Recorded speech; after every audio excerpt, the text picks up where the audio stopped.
I rise today to address a key, unfinished piece of business that is extremely important to the Klamath Basin of Southern Oregon. The Klamath Basin Act has not been enacted here at the close of this Congress, and in that failure, Congress is missing a critical opportunity to put in place a locally developed solution to a long-time water dispute. This failure creates a substantial risk of catastrophic consequences for our ranching and farming families, risks that were entirely avoidable. Let me start by telling you what an amazing place the Klamath Basin is. The Klamath Basin is one of the natural wonders of the American West. It has one of the biggest salmon runs in the Pacific and part of one of the largest continuous blocks of wild rivers and wild lands on the Pacific coast. It is one of the most important migration points in the Pacific Coast Flyway for bird migration. It's an important place for duck hunters up and down the West Coast. The Klamath River itself charts a path to the south of Crater Lake, an amazing natural wonder. Here, the crater created by a very large Cascade volcanic mountain that blew its top, and the California redwoods to the south. It connects the Great Basin geology, the Cascade volcanoes, and deep and majestic river canyons along its way. And amidst this natural wonder, in this basin lies some of the most fertile and productive agricultural land in the Northwest, generating $600 million a year in barley, potatoes, onions, mint, and, as you can see in this photo, in beef. The settlement of the Klamath Basin by pioneers from the east and the subsequent development of farming and ranching in the Klamath Basin has a storied history. The first white explorer thought to enter the area was John Fremont, on his way to play a notorious role in taking control of California during the Mexican-American War. The first white settler was the pioneering Applegate family, scouting an easier southern route for the final stages of the Oregon Trail. Agriculture was, of course, a major focus of settlement, and even some of the more recently developed agricultural lands play into key moments in American history, when part of the Klamath Reclamation Project was developed by the federal government and offered as homesteading opportunities to veterans returning from World War II. And of course, this region has a history long before settlers from the east came to it. It was already inhabited by native communities that had lived in the Klamath Basin for 10,000 years and who have a deep connection to this amazing place. The Klamath and Modoc tribes have inherited oral histories of the eruption of Mount Mazama 8,000 years ago, which formed today's Crater Lake. The tribes on the lower river in California, the Yurok, the Karuk, and the Hupa, talk about having fire pits that have been carbon dated, being in use many thousands of years ago. And in the Klamath County Museum, there is on display some of the oldest sandals in the world that we have ever discovered made of sagebrush. The early history of settlement from the east led quickly to conflict. John Fremont's expedition led to a violent battle with the Klamath tribes.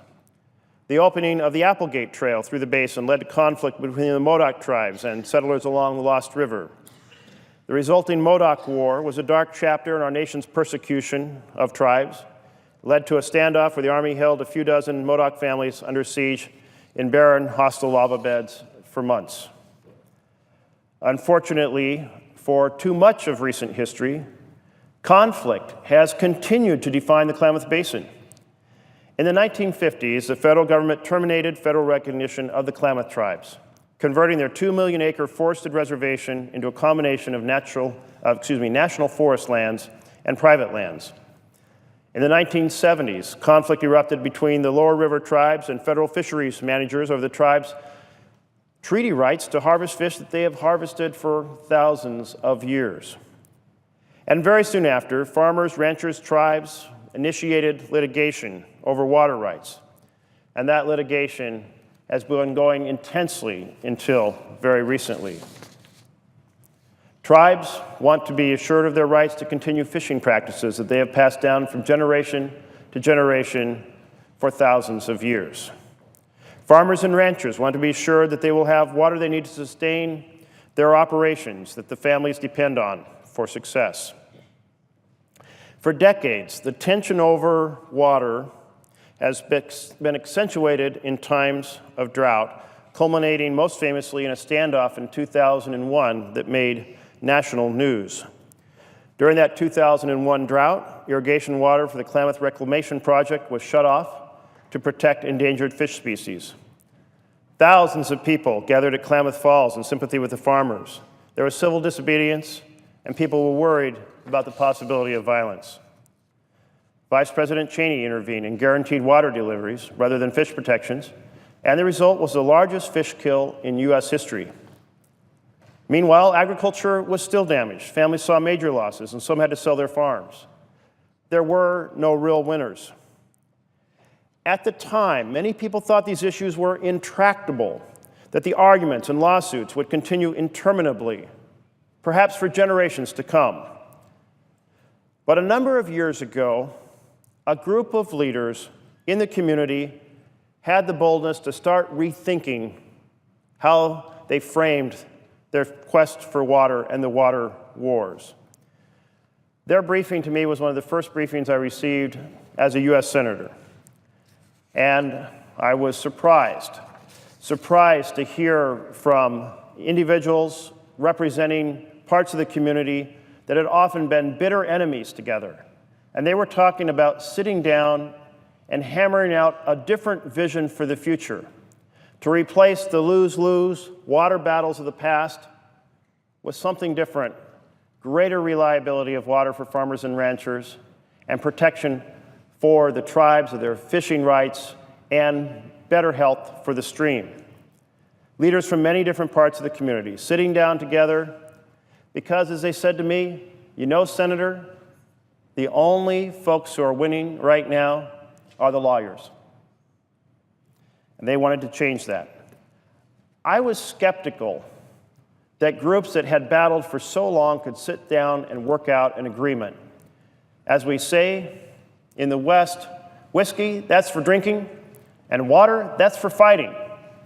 But these folks said, we are going to pursue a different path. And I pledged that if they were able to develop a solution, I would do everything I could at the federal level to help implement it. Well, they defied the expectation of every cynic by coming up with a remarkable plan that solved an array of complex problems. The irrigators commit to reducing the total amount of water they take from the river through a variety of conservation practices. They're working collaboratively with the community and their tribes to restore habitat. In exchange, they get certainty and predictability for guaranteed amounts of water. The tribes and conservation groups and fishing organizations agree to stop challenging these irrigators' water allocations. In exchange, they get a community partnering to restore natural resources that are of cultural and economic importance to the tribe, and to help them reacquire some of the land they lost 50 years ago. Complementing all of this and augmenting the natural resource restoration is a plan to remove 4 antiquated dams and open up new habitat for fish. The private utility that owns these dams agrees that the best business decision is to remove these dams. So this is a win-win situation, or actually a win-win-win-win situation. So let me give an example of this in terms of water looked at from the perspective of the agricultural community. Here we have, in a variety of years, 2010 down through 2014, what the actual deliveries were in acre feet, thousands of acre feet, 189,000 acre feet, and what they would have received under the settlement, substantially more. Substantially more in 2011, substantially more in 2013. So this also provides more water for the refuge. And we can see a change of positive water for the refuge as well. So This is why everyone's coming to the table, finding a path that works better during difficult times for all of the major goals of water management in the region. The deal is a lifeline for farming and for ranching. Tens of thousands of additional acre-feet added, and in some cases, 100,000 additional acre-feet of water in some years.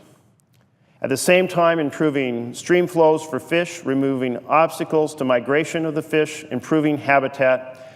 It's really, truly a remarkable deal, and community leaders not only developed a visionary agreement, but they remained dedicated to this agreement during some difficult drought years, 2010 and 2013, and low water in 2014. So they could have been shattered. The coalition could have been blown up by these difficult drought years, but instead they viewed it as reinforcing why they needed to come to an agreement to save the ranching and the farming and improve the fish and restore important provisions for the tribes. They stayed working together while we here in Congress have not acted. And in addition, they worked on an additional agreement to bring in additional ranchers from the upper basin into the agreement, and that worked as well. They worked to dramatically reduce the cost of habitat restoration investments that the original plan called for. They drafted a bill with no new spending.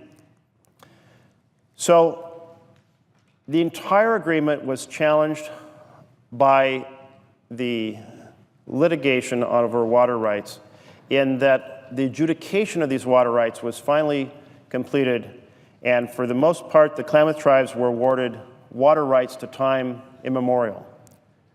That is a powerful, powerful tool. And the tribes could have walked away from the table. They could have taken this enormous control over water rights and said, the agreement hasn't been implemented, we're walking away, and we're going to use these water rights with maximum leverage. But they had created partnerships. They had pledged to work together, as all of these groups had, advocating not just for themselves, but for the collective future of the community and the collective stakeholders. And quite frankly, this is a remarkable, remarkable development, what has happened. All of these stakeholders, leaders, sticking together. Congress is key, however, to passing legislation that implements the provisions of this plan. It is time for Congress to act. The Senate did its work. The Energy and Natural Resources Committee held hearings under the leadership first of Senator Wyden and Senator Murkowski, and then under the leadership of Senators Landrieu and Senator Murkowski. Senator Murkowski and Senator Wyden and I were able to negotiate bipartisan revisions of the bill to address significant and legitimate concerns that had been raised. We modified federal authority related to dam removal, requiring governors to sign off and giving Congress a one-year period to veto a decision to take out a particular dam. Remove provisions that the Congressional Budget Office said might contribute to the deficit. The Energy and Natural Resource Committee voted the bill out of committee on a bipartisan basis. And the community leaders have gone to work getting an even broader statement of support. The Klamath County Chamber of Commerce has endorsed the bill. The Klamath County Farm Bureau has endorsed the bill. The Klamath County Cattlemen's Association and the statewide Oregon Cattlemen's Association have endorsed the bill. The Klamath Falls City Council has endorsed the bill, and the Oregon Water Resources Congress has endorsed the bill. The Senate has been ready to act, but the U.S. House of Representatives has not. And so here we are in the last days of this Congress, unable to complete this bill. So today, I am calling upon our leaders in the House and in the Senate to work together to make this an item of immediate action when we start our new session in January. The tribe has held back on enforcing its water rights. Each of the stakeholders have stayed together, saying they were going to support the multiple provisions for themselves and their partners. But that cannot last forever. Congress has to act to seal the deal. Without cooperation, this vision, so carefully, diligently, and painfully constructed over years of involvement by community stakeholders, will fall apart. What that will do is put the entire farming and ranching community in great jeopardy. We could see hundreds of families lose their water in a matter of months due to Congress's failure to act. This community has done everything right. They put aside long-standing tensions, long-standing conflicts. They sat down, and they sat down time and time and time again to work out these complicated provisions. They sought the help of the Interior Department, which came and signed off on the agreement. They sought the state government and the governor to come and sign off on the agreements. They solicited the local support. They put aside damaging rhetoric during times of intense drought over the last couple of years, and they hung together.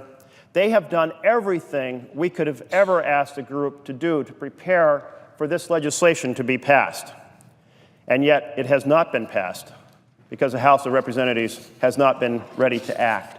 We must not let this opportunity escape. We must come back in January with support from the Senate and from the House and complete this deal. This opportunity might not come again. Madam President,